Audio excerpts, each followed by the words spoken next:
Hello বন্ধুরা, মা মেঘট লাইফে তোমাদের সবাইকে স্বাগত। তো আজ আমরা বেড়াতে যাচ্ছি জায়ের সঙ্গে। জায়ের একটা পরিচিত কাকিমা আছে, তাদের বাড়ি। তো যা বললো চল কোথাও ঘুরে আসি, তো আমরা দুই যা মিলে ঘুরতে যাব। তো রেডি হয়ে গেলাম, অনুমাও রেডি হয়ে গেছে। তো জায়ের নিয়ে আমরা তিনজন মিলেই যাচ্ছি। তো ওরা আগে বেরিয়ে পড়েছে, আমি এই দাদার সঙ্গে দেখা করে বেরোবো। আমার যা আর জায়ের মেয়ে দুজনেই আগে বেরিয়ে পড়েছে, একটা দোকানে দাঁড়িয়ে আছে, কিছু কিনছে মনে হয়। তো যা বলে তুই আর মনুমাকে নিয়ে আয়।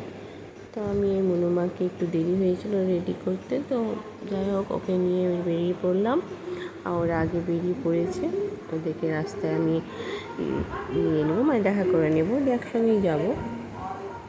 তো এই দেখো ওরা দাঁড়িয়ে আছে দোকানে, ওরা চপ নিচ্ছে এখানে। তো চপ নেওয়ার জন্য দাঁড়িয়ে আছে। আমাদের পাড়ারই এটা, একটু একটু দূরে কাকিমার বাড়ি। এখানে আমরা চপ নিচ্ছি, নিয়ে তারপরে তাদের বাড়ি যাব। মনুমাকে নিয়ে আমি রাস্তাতে হাঁটি। আমাদের পাড়াটা খুব সুন্দর, ভীষণ বড় পাড়াটা, আর সবাই খুব ভালো। আমার দুর্গাপুরের পাড়ারও খুব ভালো। দুর্গাপুরের সবাই আমাকে খুব ভালোবাসে, আমার মনুমাকে, আমার মনুমায়ের বাবাকে, সবাইকে। ভীষণ ভালো আমার দুর্গাপুরের পাড়া। আর আমার শ্বশুরবাড়ির পাড়াও ভীষণ ভালো। ঘোরার মতো একটা বিগ বাজার আছে। দেখ ঠিক ওই মনুমা,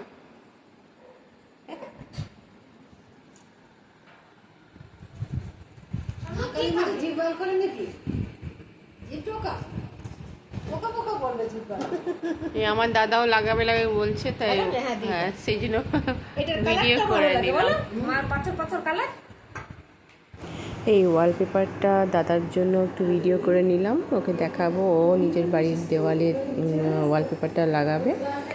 তো খুব সুন্দর করেছে। আর এই যে আমরা চপ মুড়ি চা খেয়ে আমরা বেরিয়ে পড়লাম বাড়ির দিকে। এবার ওকে টাটা বাই বাই। কেমন লাগলো কমেন্ট করে বলবে।